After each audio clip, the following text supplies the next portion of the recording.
Hello everyone, I welcome you all to this amazing platform. I'm भूमिका प्रजापति. हमारी previous से question की series चल रही है जिसमें हम लोग मिडाइवल हिस्ट्री डिस्कस कर रहे थे. हम लोग ऑलरेडी 2 लेक्चर्स कवर कर चुके हैं मुगल एम्पायर के ऊपर.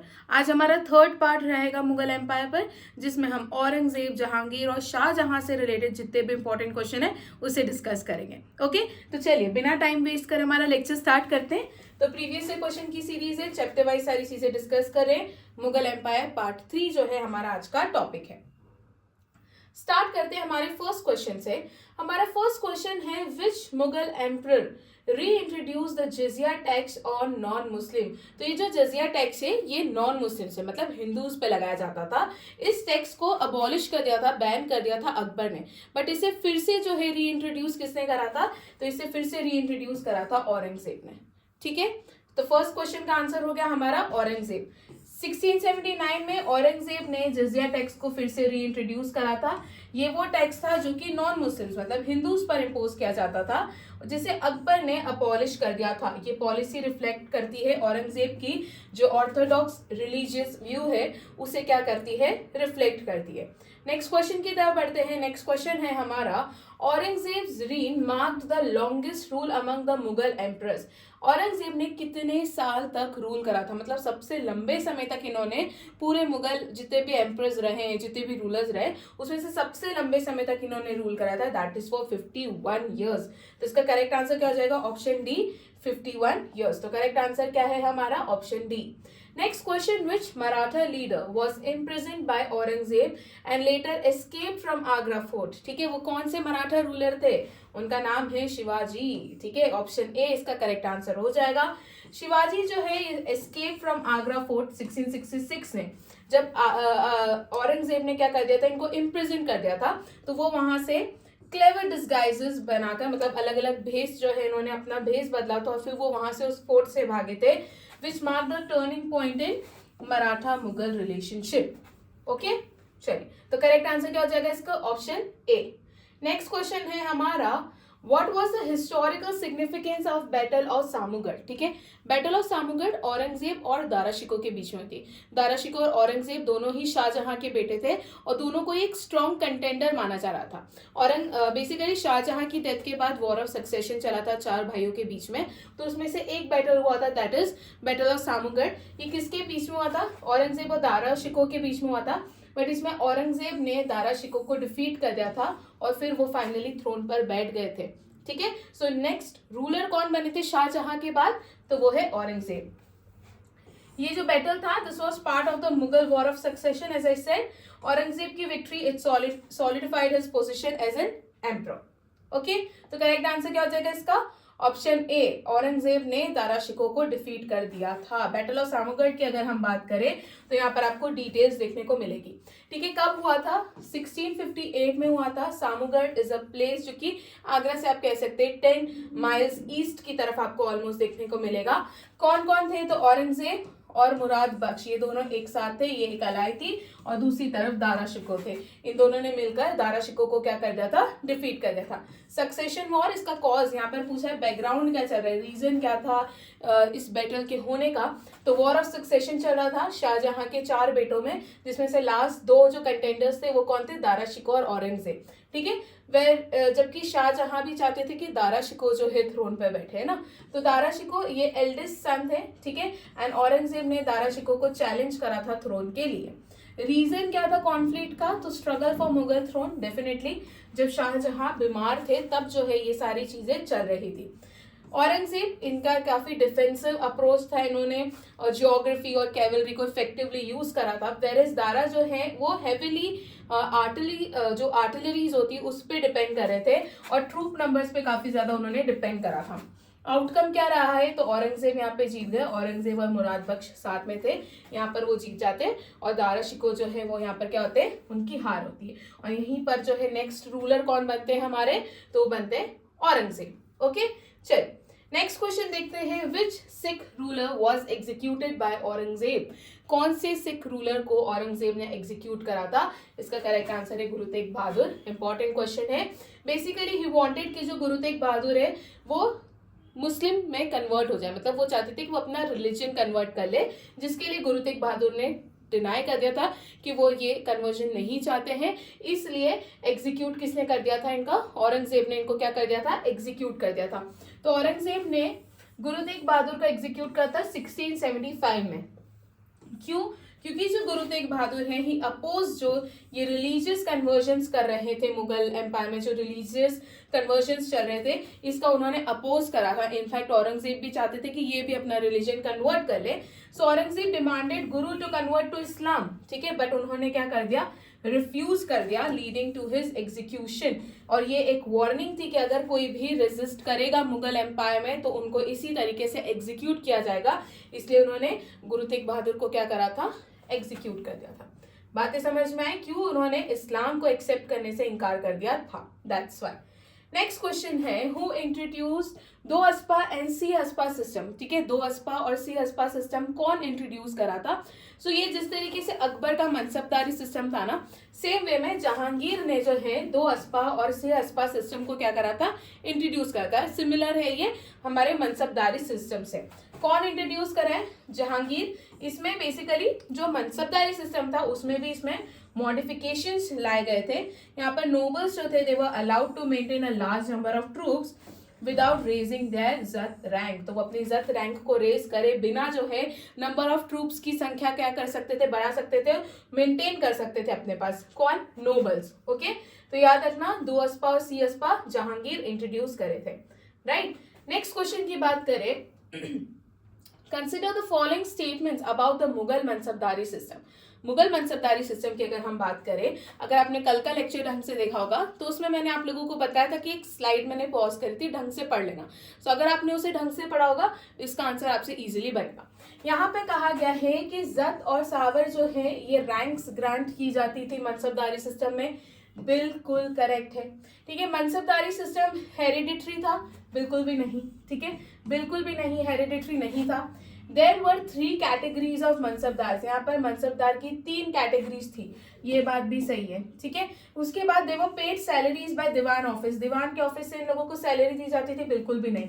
तो इसका करेक्ट जो स्टेटमेंट है वो है first and third, that is option C, इसका क्या हो जाएगा, करेक्ट आंसर हो जाएगा। तो इसका करेक्ट आंसर हो गया option C, that is 1 and 3। अब यहाँ पर वो जो 3 क्लासिफिकेशन थे वो देख लो, ठीक है। क्लासिफिकेशन में एक था मनसबदार, जहां पर मनसब की रैंक जो होगी वो क्या होगी, वो ऑफिसर्स जिनकी मनसब की रैंक 500 से कम है उनको मनसबदार कहा गया है। वो ऑफिसर्स जिनकी रैंक 500 से 2500 के बीच में उनको आमिर कहा गया है। जिनकी 2500 से अबव की रैंक है उनको आमिर आजम कहा गया है।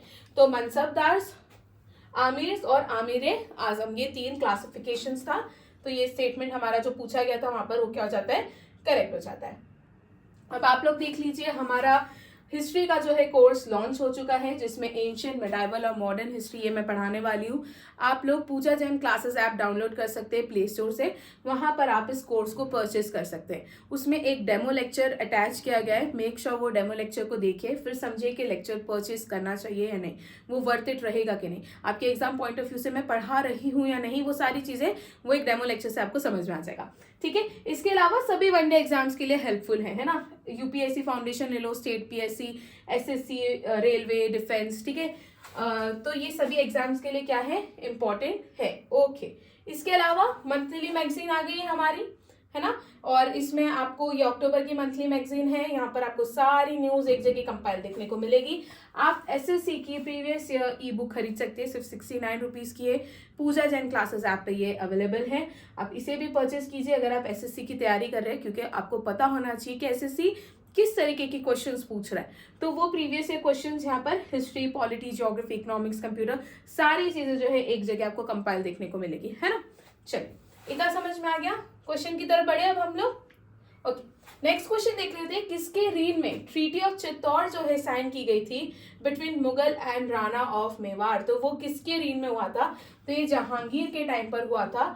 इस समय जो रूलर थे वो थे राणा अमर सिंह, ठीक है, मेवाड़ के जो रूलर थे वो कौन थे, राणा अमर सिंह, इन दोनों के बीच में हुई थी ट्रीटी ऑफ चित्तौड़। तो याद रखना, जहांगीर और राणा अमर सिंह ऑफ मेवाड़ उनके बीच में हुई थी। Who of the following was sent first by East India Company and court of Jahangir? तो पहली बार जहांगीर के कोर्ट में किसको भेजा था ईस्ट इंडिया कंपनी ने? तो ईस्ट इंडिया कंपनी ने कैप्टन हॉकिंस को भेजा था। अब यहाँ पर कैप्टन हॉकिंस जैसे ही जहांगीर के कोर्ट में आते तो ये बिल्कुल टर्किश लैंग्वेज में बात करने लग जाते हैं, है ना। तो उससे जहांगीर बहुत इंप्रेस हो जाते। तो जहांगीर ने इनको क्या टाइटल दिया था पता है? इनको इंग्लिश खान का टाइटल दिया था। और कितने मनसब दिए थे? तो 400 मनसब भी दिए थे। ओके, ये बातें याद रखेंगे आप लोग। तो जहांगीर के टाइम पर आए थे कैप्टन हॉकिंस।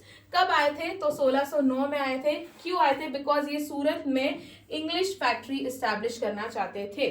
ओके, चलिए नेक्स्ट क्वेश्चन की तरफ बढ़ते हैं। नेक्स्ट क्वेश्चन है हमारा, Mughal emperor Jahangir give the title English Khan to. अभी मैंने बताया किसको दिया था इन्होंने? कैप्टन विलियम हॉकिंस को ये टाइटल दिया था। ठीक है, चलिए क्यों दिया था? बिकॉज उन्होंने कौन सी लैंग्वेज में बात करी थी? तो टर्किश डायलॉग, टर्किश लैंग्वेज में बात करी थी, जिससे जहांगीर बहुत इंप्रेस हो गए और उन्होंने इंग्लिश खान टाइटल उनको दे दिया।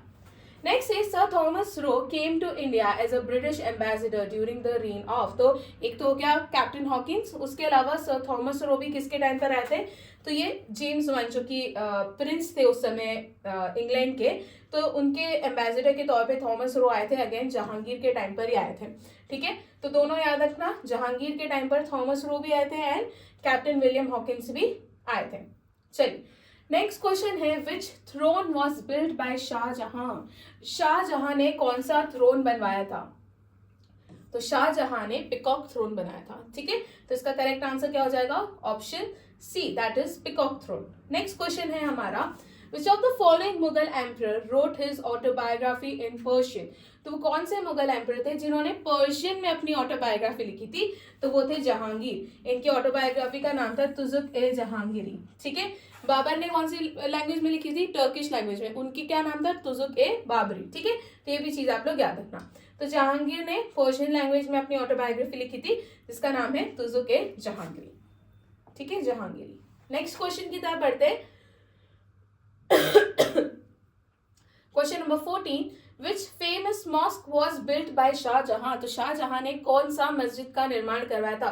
तो शाहजहां ने जामा मस्जिद का निर्माण करवाया था। इसका करेक्ट आंसर हो जाएगा ऑप्शन ए, ये हमारा जामा मस्जिद है। और जामा मस्जिद बनवाया किसने था? तो शाहजहां ने बनवाया था। राइट, चलिए next question, the real name of Mumtaz Mahal was. Mumtaz Mahal जो कि शाहजहां की वाइफ थी, जिनकी याद में उन्होंने ताजमहल बनवा दिया था, तो मुमताज महल का रियल नेम क्या था? तो मुमताज महल का रियल नेम था अर्जुमंद बानो बेगम। ठीक है, यहाँ से भी क्वेश्चन बनता है, याद रखना, अर्जुमंद बानो बेगम किसका नाम है? तो ये मुमताज महल का नाम है। अर्जुमंद बानो बेगम ये डॉटर थी आसफ खान की। इनकी शादी प्रिंस खुर्रम, शाहजहां का रियल नेम जो था वो प्रिंस खुर्रम था। शाहजहां किसके बेटे थे? तो ये जहांगीर के बेटे थे। ठीक है, ये भी याद रखना। तो शाहजहां की शादी करवाई थी किसके साथ? अर्जुमंद बानो बेगम, जिनको मुमताज महल के नाम से भी जाना जाता है। ओके, तो करेक्ट आंसर क्या हो जाएगा? Arjumand Bano Begum. Who was the poet laureate of शाहजहां's reign? तो शाहजहां की रीन में कौन थे? तो इसका करेक्ट आंसर है कलीम। ठीक है, इसका करेक्ट आंसर क्या हो जाएगा? Kalim. He became a member of court of Shahjahan. तो ये 1628 में शाहजहां की कोर्ट के मेंबर बने थे। ये क्वेश्चन भी आप लोग याद रखना। नेक्स्ट क्वेश्चन की बात करें, which of the following among the Mughal emperor constructed Diwan e Khas at Fatehpur Sikri.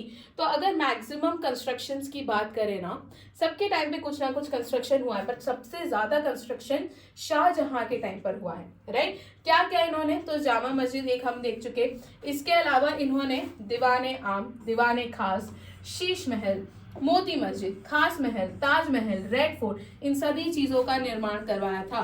ठीक है, तो बहुत इंपॉर्टेंट है ये बॉक्स, याद रखिएगा। सारी चीजें याद रखना। इन सारी चीजों का निर्माण किसने करवाया था? शाहजहां ने। और दीवान खास का भी किसने करवाया था? शाहजहां ने। इसके बाद पातशाहनामा इंपॉर्टेंट बुक है। इसके ऑथर कौन है ये पूछा गया है। तो इसके ऑथर है अब्दुल हामिद लाहौरी। ठीक है, अब्दुल हामिद लाहौरी ने कौन सी बुक लिखी है? पातशाहनामा। ये शाहजहां के कोर्ट हिस्टोरियन थे अब्दुल हामिद लाहौरी, जिन्होंने पातशाहनामा बुक लिखी है। क्लियर है? चलिए नेक्स्ट क्वेश्चन की तरफ बढ़ते हैं। Who among the following was given the title of Shah बुलंद इकबाल भाई शाहजहां।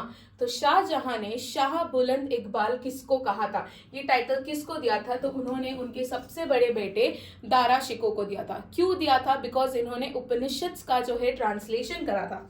जो उपनिषद थी उनको पर्शियन लैंग्वेज में दारा शिकोह ने क्या करा था, ट्रांसलेट करा था, जिससे इंप्रेस होकर जो है उन्होंने इनको टाइटल दिया था शाह बुलंद इकबाल। इन्होंने ये जो उपनिषद का ट्रांसलेशन करा था ना, उसे सर ए अकबर नाम दिया था। तो ये भी चीज याद रखना। कितने उपनिषद ट्रांसलेट करे थे इन्होंने, 52 उपनिषद ट्रांसलेट करे थे। इनको लिटिल या फिर स्मॉल अकबर के नाम से भी जाना जाता है, ये चीज भी आप लोग याद रखना। और ये नाम इनको किसने दिया था, टाइटल उनको किसने दिया था, तो लेनपूल ने जो है इनको ये टाइटल दिया था। क्लियर है। चलिए बढ़ते हैं हमारे नेक्स्ट क्वेश्चन की तरफ। Which Mughal emperor abolish the Persian court custom of sijda, जिसको बलबन ने शुरू करा था। तो बलबन ने ना दो कस्टम्स जो है शुरू करे थे, दो प्रैक्टिसेस शुरू करी थी, जिसको सिजदा एंड पैबोज कहा जाता है। ठीक है, ये बलबन ने शुरू करा था और इसको अबॉलिश कौन से मुगल रूलर ने करा है, तो इसको अबॉलिश शाहजहां ने करा है। ये शुरू किसने करा था, बलबन ने। बलबन ने और क्या क्या स्टार्ट करा था, तो बलबन ने नवरोज फेस्टिवल स्टार्ट करा था, ये भी याद रखना है ना। बलबन ने एक पॉलिसी भी दी थी, that is blood and iron policy, ये भी याद रखना। और क्या करा था बलबन ने, blood and iron policy, Nauroz festival, sijda और पैबोज जो है। इसके अलावा उन्होंने जो तुर्के चहलगाम थे, द 40 जो नोबल ग्रुप का 40 लोगों का नोबल ग्रुप का जो स्ट्रक्चर था, इसको भी क्या कर दिया था इन्होंने, अबॉलिश करा था। इसको शुरू किसने करा था, तुर्के चहलगाम को तो इल्तुतमिश ने शुरू करा था, खत्म किसने करा था, तो बलबन ने करा था। इतनी बातें बलबन के बारे में याद रखना। यहाँ तक क्लियर है। करेक्ट आंसर इसका क्या हो जाएगा, शाहजहां। ओके चलिए नेक्स्ट क्वेश्चन की तरफ बढ़ते हैं। The famous diamond Kohinoor was presented to Shahjahan by, तो शाहजहां को ये प्रेजेंट किसने करा था, तो ये उनको प्रेजेंट करा था मीर जुमला ने, है ना। मीर जुमला ने उनको दिया था। तो ये कोहिनूर डायमंड बहुत ही फेमस डायमंड है वर्ल्ड का। इसको कहाँ से, तो इसको गोलकोंडा की जो माइंस है वहां से डिस्कवर किया गया था। तो मीर जुमला ने, जो कि गोलकोंडा के सुल्तान थे, उन्होंने गोलकोंडा के सुल्तान के मिनिस्टर थे, उन्होंने ये डायमंड किसको दिया था, तो उन्होंने ये डायमंड प्रेजेंट करा था शाहजहां को। ठीक है, किसने, मीर जुमला ने। ओके चलिए नेक्स्ट क्वेश्चन की तरफ बढ़ते हैं। The first Muslim to study Hindu scriptures was, ठीक है, फर्स्ट मुस्लिम जिन्होंने हिंदू स्क्रिप्चर्स पढ़े थे, जिन्होंने हिंदू स्क्रिप्चर्स का पर्शियन ट्रांसलेशन भी करा है, जैसे कि उन्होंने भागवत गीता, 52 उपनिषद, इन सभी चीजों को ट्रांसलेट भी करा है, वो कौन है, तो वो है दारा शिकोह। ठीक है, इनको लिटिल अकबर कहा है लेनपुल ने, याद रखिएगा। नेक्स्ट क्वेश्चन की बात करें, what title did Aurangzeb adopt after his accession to the throne, तो थ्रोन पर बैठने के बाद उन्होंने कौन सा टाइटल अडॉप्ट करा था, तो उन्होंने आलमगीर टाइटल अडॉप्ट करा था, याद रखिएगा। ठीक है, सो द टाइटल आलमगीर का मतलब होता है कॉन्करर ऑफ द वर्ल्ड, जो किसने अडॉप्ट करा था, औरंगजेब ने, जब वो अपने भाइयों को डिफीट करने के बाद थ्रोन पर बैठ गए थे। ठीक है, मैंने आपको बताया था कि शाहजहां के 4 बेटे थे, दारा शिकोह उनका एल्डेस्ट बेटा था, उसके अलावा शाह शुजा, औरंगजेब और मुराद, ये इनके 4 बेटे थे। उनकी एक बेटी भी थी जिनका नाम है जहानारा, जिनको फर्स्ट लेडी जो है औरंगजेब ने ये टाइटल दिया था।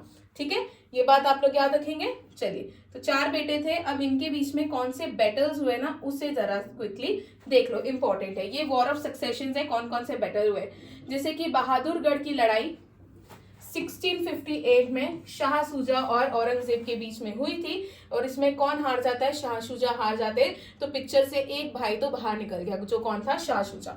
उसके बाद धर्मट की लड़ाई, ये याद रखना, 1658 में जसवंत सिंह और औरंगजेब के बीच में हुई थी। अगेन इसमें औरंगजेब जीत जाते और जसवंत सिंह क्या हो जाते, हार जाते। उसके बाद सामूगढ़ की लड़ाई अगेन 1658 में हुई है, इसमें दारा शिकोह जो है वो हार जाते हैं और औरंगजेब यहाँ पर जीत जाते हैं। खजवा की लड़ाई 1659, शाह शुजा यहाँ पे फिर पराजित होकर अराकान पहाड़ी की ओर चला गया और अराकानियों ने उसकी हत्या कर दी थी। उसके बाद देवराय की लड़ाई याद रखना, वेरी इंपॉर्टेंट, ये लास्ट बैटल था, जिसके बाद जो है दारा शिकोह ने थ्रोन के लिए फाइट करना बंद कर दिया था और औरंगजेब जो है यहाँ पर थ्रोन पर बैठ गए थे। तो एक डिसाइसिव बैटल था, दारा शिकोह की पराजय हुई थी और औरंगजेब विजय हो गए थे। कौन सा है, देवराय का युद्ध, जो कि कब हुआ था, 1659 में। ओके चलिए next question, which of the following statements are correct regarding Aurangzeb? इसमें से औरंगजेब से रिलेटेड कौन से स्टेटमेंट्स करेक्ट है? तो ही फोरबेड द कल्टीवेशन ऑफ भांग, तो उन्होंने अल्कोहल का कंजम्पशन भी बंद करवा दिया था और भांग का कल्टीवेशन भी बंद करवा दिया था, ये बात बिल्कुल सही है। He forbade singing at the court, court में जो गाना बजाना होता था, एंटरटेनमेंट के लिए जो चीजें होती थी वो सब भी इन्होंने बैन कर दिया था, ये भी सही है। और proficient player of veena, his tomb is at Tughlakabad, तो इनका टोम तुगलकाबाद में, he was a proficient player of veena, ये बात सही है, बट इनका टोम तुगलकाबाद में नहीं है, ये बात गलत है। आप लोग मुझे बताइए इनका टोम कहाँ पर है ना? अगर तुगलकाबाद में नहीं है तो कहाँ पर है, क्विकली मुझे कमेंट सेक्शन में बताइए। तो इसके करेक्ट स्टेटमेंट है 1, 2 एंड 3, 1, 2 एंड 3, तो इसका करेक्ट आंसर हो जाएगा ऑप्शन ए, है ना, 1, 2 and 3। Next question, which of the following Mughal rulers band engraving कलमा ऑन कॉइन्स? तो ये भी किसने करा था? तो ये भी औरंगजेब ने करा था, तो इसका करेक्ट आंसर हो जाएगा option B, Aurangzeb. Next question, important officials during Mughal period, choose the correct pair. तो आपको यहाँ पर करेक्ट पेयर जो है चूज करना है। तो दीवान ए वजीर, तो जब भी वजीर वर्ड्स मिले ना तो समझ जाना कि वजीर का काम ही क्या होता है, रेवेन्यू डिपार्टमेंट, उससे रिलेटेड है, तो ये definitely head of revenue department से करेक्ट है। मीर बख्शी, मीर बख्शी हमेशा, अगर आपने किसी भी डायनेस्टी में मीर बख्शी के बारे में पढ़ा है तो ये मिलिट्री के डिपार्टमेंट हो गए, स्पेशली दिल्ली सल्तनत एंड मुगल एम्पायर की मैं बात कर रही हूँ। मीर समा याद रखना, ये इंपीरियल हाउस होल्ड के इंचार्ज है, ये बिल्कुल करेक्ट है। बारीच जो है ये इंटेलिजेंस ऑफिसर को ही कहा जाता है, ये भी करेक्ट है, मतलब सारे पैर करेक्टली मैच है। Wazir revenue department, Mir Bakshi military department, Mir Saman ये इंपीरियल हाउस होल्ड के इंचार्ज है, और बरीच जो है ये इंटेलिजेंस ऑफिसर को कहा जाता है, तो इसका करेक्ट आंसर हो जाएगा ऑल ऑफ दी अबव। ठीक है, करेक्ट आंसर क्या हो गया इसका, all of the above. Next question की बात करूं, which Mughal ruler is known as Zinda Pir? कौन से मुगल रूलर को जिंदा पीर कहा गया है? इसका करेक्ट आंसर है औरंगजेब, इसका करेक्ट आंसर है ऑप्शन ए। तो इनको जिंदा पीर या फिर लिविंग सेंट कहा गया बिकॉज बहुत सिंपल इनकी लाइफस्टाइल बहुत सिंपल थी और हाई थिंकिंग थी। 6 रूलर थे मुगल एम्पायर के, और he is referred to as Alamgir, that is conquer of the world, ये चीज हम लोग देख चुके हैं। Next question, Aurangzeb constructed the Bibi ka Maqbara, ठीक है, who was it dedicated to? तो ये उनकी वाइफ को डेडिकेटेड था, उनकी वाइफ का नाम था दिलराज बानो बेगम। ठीक है, तो उन्होंने बीबी का मकबरा अपनी वाइफ के लिए बनवाया था जिनका नाम था दिलराज बानो बेगम। ठीक है, इनको ताज ऑफ द डेक्कन, ये जो है ना बीबी का मकबरा है, इसको ताज ऑफ द डेक्कन भी कहा जाता है। 1660 में बनाया गया था उनकी वाइफ की मेमोरी में, that is Dilraj Bano Begum. Okay, next question है हमारा, मैच द फॉलोइंग। ओके, देखो ये ना थोड़ा सा ढंग से अरेंज नहीं है, मैंने इसका आंसर यहाँ पर लिख दिया है, ये ना इंपॉर्टेंट है आप लोगों के लिए। आप याद रखना कि औरंगजेब के टाइम पर तनख्वाह जागीर दी जाती थी। ये जो तनख्वाह जागीर है ये सैलरी की जगह दी जाती थी, ठीक है, और ये ट्रांसफरेबल होती थी। 3 से 4 साल तक आप इसको क्या कर सकते थे, ट्रांसफर कर सकते थे। ये क्या थी, ये तनख्वाह जागीर थी। उसके बाद मशरूत जागीर की अगर मैं बात करूं तो ये सर्टेन कंडीशंस पे दी जाती थी, है ना। उसके बाद मैं वतन जागीर की बात करूं तो ये जमींदार्स को असाइन की जाती थी, और the rajas in the local dominions, and वह हेरिडिटरी, और ये नॉन ट्रांसफरेबल थी। ये हेरिडिटरी थी बट आप इनको ट्रांसफर नहीं कर सकते थे। ये क्या है हमारी वतन जागीर, तो वतन जागीर हेरिडिटरी थी और नॉन ट्रांसफरेबल थी। अल्तामगा जागीर की बात करूं तो ये मुस्लिम नोबल्स को दी जाती थी इन देयर फैमिली टाउन्स और प्लेस ऑफ बर्थ। ठीक है, तो क्या हमने क्या देख लिया, सबसे पहले हमने देख लिया तनख्वाह जागीर। तनख्वाह जागीर सैलरी की जगह दी जाती थी, तो ये हो गई हमारी तनख्वाह जागीर। उसके बाद हमने मशरूत जागीर देखा, तो ये कुछ सर्टेन कंडीशंस पे दी जाती थी, तो ये हो गई हमारी मशरूत जागीर। ठीक है, फिर इसके बाद वतन जागीर की अगर मैं बात करूं तो वतन जागीर जो है ये नॉन हेरिडिटरी, ये हेरिडिटरी थी बट नॉन ट्रांसफरेबल थी, तो ये रही हमारी वतन जागीर। फिर अल्तामगा जागीर की बात करूं तो ये मुस्लिम नोबल्स को उनके फैमिली टाउन या प्लेसेस ऑफ बर्थ पे दी जाती थी, तो ये हो गया इसका करेक्ट आंसर। इसे याद रखना इंपॉर्टेंट है, एक बार यहां से ढंग से पढ़ लो चीजों को। ओके, चलिए अब आ जाता है हमारा question of the day. Question of the day हमारा क्या है कि which Mughal emperor issued the famous chain of justice? कौन से मुगल एम्परर ने famous chain of justice issue करा था? वाज इट अकबर, जहांगीर, औरंगजेब और हुमायूं? ठीक है, ये एसएससी में पूछा गया क्वेश्चन है। अगर आपको नहीं पता है तो आप गूगल कर आइए, रिसर्च कीजिए और आके आंसर लिखिए, बट आंसर कमेंट सेक्शन में जरूर लिखना है। ठीक है, चलिए इसी के साथ हमारा आज का लेक्चर खत्म होता है। Thank you so much. So lecture खत्म करते हैं। Thank you so much. I hope so आप लोगों को सारी चीजें समझ में आई होगी एंड कोई डाउट नहीं होगा। अगर कोई डाउट है तो आप लोग मुझसे कमेंट सेक्शन में पूछ सकते हैं। Okay, so thank you so much. मिलते हैं नेक्स्ट लेक्चर में।